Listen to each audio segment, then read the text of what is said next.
Hello everyone, you join us post-match outside the Gallowgate from St James's Park, and Newcastle United into their 4th consecutive League Cup quarter-final under Eddie Howe.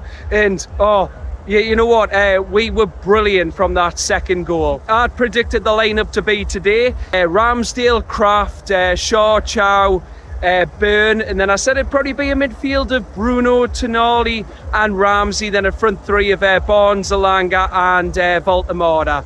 Now, I defended my lineup before the game. I felt that Bruno would play because he said, I know he was knackered after Saturday, but I thought he meant like he'd just rest up the next few days. No player's going to say they want to rest, even though Tonali did say that on Saturday to play Miley like ahead of him. Eddie Howe got the team selection correct tonight. I felt though after we scored the first goal, which was a brilliant header from Fabian Schär, it was a brilliant corner in from Tonali and Schär just buried it. Now they were moaning, I think it was Jed Spence who was down near the corner flag doing his laces, and they said that he wasn't in the box. But I'm sorry, if you're meant to be in the box marking your man, you'd be in the box to begin with doing your laces. He was obviously less than 10 yards, and then as soon as he backed off and he was like the 10 yards minimum, the referee blew the whistle. Tonali put a brilliant corner in, and then Schär buried the header. And you know what, I've got to say, Fabian Schär was absolutely fantastic. Like, yes, he's lost his pace, but he doesn't lose his intelligence and his playmaking and like his ability to like spot a pass. He was unplayable that first half, getting into so many tackles, winning headers, spraying the play with his trademark ball out to the left wing. And he was unplayable. I felt he was my man of the match coming into half-time. But look, when we scored that first goal, I felt Spurs got a foothold. They got the majority of the territory, and they put under a lot of pressure. And I've got to give credit Jed Spence and Lucas Bergvall. I felt they were Spurs' 2 most dangerous players. But we dealt with them. And Ramsdale had to make a couple of saves though, but he was getting booed from that away end. But I've got to say, Ramsdale, he was fantastic tonight in that he made some top saves. He was comfortable on the ball. He just picked passes out, like when Tonali was like in the centre of the park, and then he like came towards Ramsdale. Like I don't want to criticise Pope because they're 2 different keepers, but it shows we've got 2 very good keepers on the books. And Ramsdale tonight with his distribution, his saves, and then coming for crosses and his punches, he had a brilliant game, and he would have loved getting that over his ex-North London rivals. I felt Kraft was solid. People might have called for like Trippier, but Trippier's 35 and Trippier needed a rest. So it's very good to see Kraft come in. Yes, he misplaced a couple of passes, but I felt he was solid enough. So Kraft had a solid game until Trippier came on for him. Kulusevski normally plays on the right and then he cuts in on his left.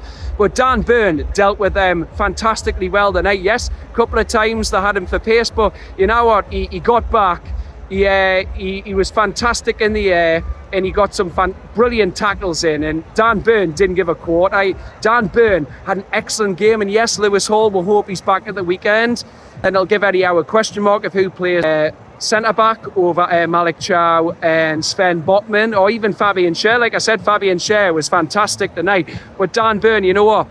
I'm not going to criticise Dan Burn because not only is he one of our own and he'll always give 100%, he plays for the badge, bleeds black and white, but Dan Burn is being asked to do a job at left back when there's no Lewis Hall or even Tilo Livramento who can easily play there. So Dan Burn's doing a job, and you know what? That's yet another clean sheet. Our defence, like that's the basis of why we've now got 3 consecutive wins. That's 4 quarter-finals in a row in the League Cup under Eddie Howe. I used to hate this competition. If you watch my videos before, if you subscribe to the channel, I used to hate this competition, but now we're absolutely like loving this competition. I think it's like Craig Hope said when he asked Eddie Howe when he done his video yesterday, like, is it like a spark for the season and it's so early on and to help you build momentum? I believe that. Like, as I've said there, I used to hate this competition, but now I absolutely love it. And now we're what's that? 270 minutes from Wembley yet again, and I'm honestly considering booking the hotel. But I'll wait and see, because the draw, it's currently, hang on, I'll just do me watch. Sorry, I have to come into me face. It's 11 minutes past 10, so I'm going to wait and see who we draw. But it's great to see Liverpool going out to Crystal Palace. Chelsea edged it 4-3. The scores were coming in at the end in the ground. Arsenal knocked out Brighton. But yeah, honestly, I don't fear anyone, especially if we get another home tie. And I think everyone wants Cardiff, but we'll wait and see. It's the week commencing the 15th of December. But we've righted it wrong as well. We played Spurs. Have you seen my stats on my pages the last few days? We played Spurs 4 times prior to tonight in this competition. They had won 3, and the last time we beat them was in January 1976 when we beat them 3-2 on aggregate. We lost 1-0 in London, North London, and then we came back and beat them at home 3-1, won 3-2 on aggregate, and then obviously we lost it in the final against Manchester City. So we've righted another wrong tonight with another stat.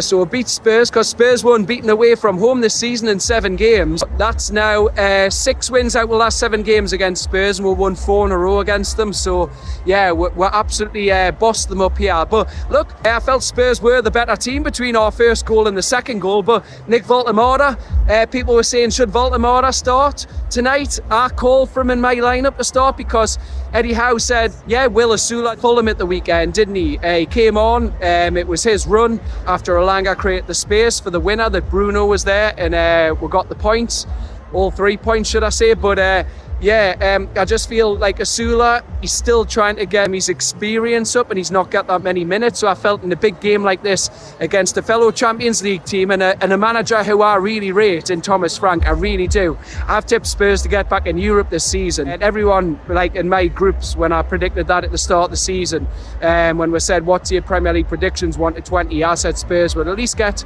Europa Conference, Europa League, and they said I'm mad, but I think Spurs still will. And like I said, Bergvall and Spence were good tonight.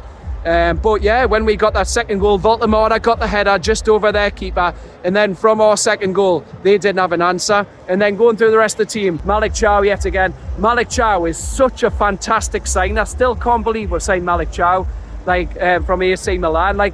Looking back 20 years when Milan were winning Champions Leagues in 2007 after obviously they lost the 2005 final to Liverpool when it was the Gerrard show. You're looking thinking we've never seen a player from the likes of European giants in AC Milan, but Malik Chow, how we've got him over others, he is fantastic. Dominant in the air, tall, strong, his recovery pace, some second half they won the counter-attack, and then he was there to just sweep up. He's fantastic, quality player. And then I felt Jacob Ramsey tonight. He was very comfortable on the ball. He was so tidy in possession. He used the ball well. He dropped in the pockets of space, which he's good at. And he always kept the play flowing. I felt that Tonali, honestly, it feels like it's Groundhog Day. Tonali, my man of the match overall. He was everywhere.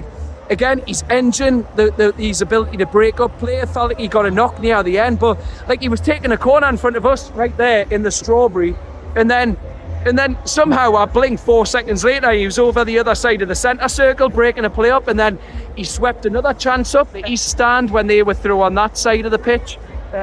So yeah, Tonali, absolutely fantastic. On it, best midfielder in the league for me. That's not even bias. I wouldn't swap him for anyone in this league. And the fact he's now got his contract until 2030 because obviously we've got the extra year to exercise, and he's not like the Rat, is he?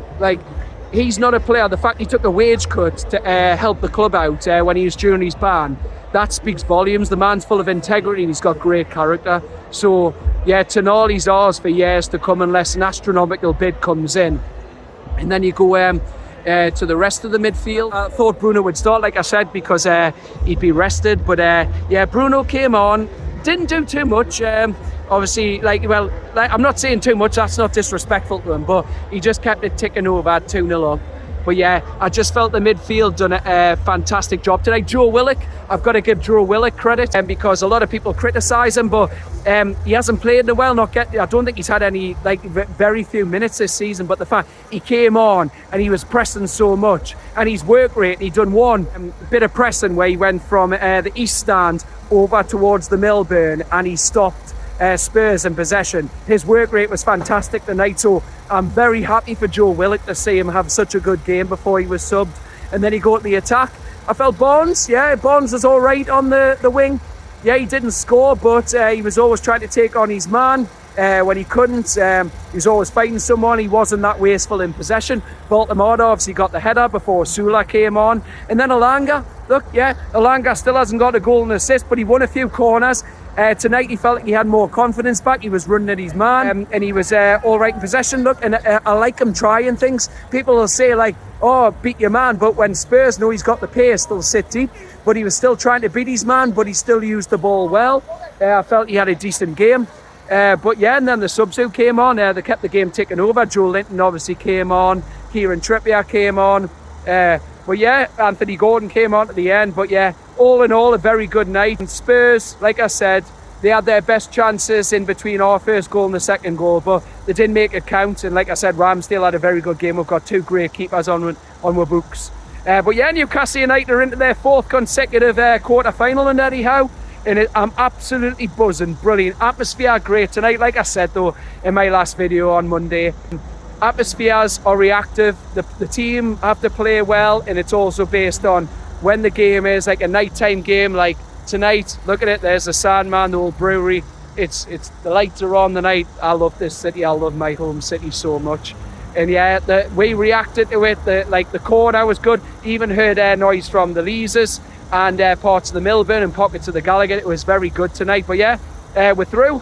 We've knocked a team out and lost away from home this season and went to yet another quarter-final. So it's now 10:18. So I'm going to wrap this video up now, and I'm going to go into Shearer's because the lads have got us a pint, and I'm going to see who we're drawing the quarter-finals. But it's a week commencing the 15th of December, so I've already said to the lads that week's going to be mental. So we're in Cologne, come back, I'm working the Friday, then I think it's my work Christmas party, and then it's we're out on the Saturday for annual Christmas drinks with friends who we only see once a year. Then it's the derby, and then it'll be a quarter-final. So yeah, it's non-stop over Christmas, but absolutely buzzing. So I'm going to go in Shearer's now and have me well-deserved pint. And yeah, credit to the lads tonight. Eddie Howe got his team correct, and he got the substitutions correct, should I say. But yeah, thank you so much for watching. Please like, comment, and subscribe. And I will see you on my next video, post-match on Sunday. I'm going to be at West Ham, so I'll do my post-match reaction outside the London Stadium on Sunday. But for now, take care, everyone. Thank you so much for watching. I hope you have a good rest of your week, and I'll see you on the next one. Good night.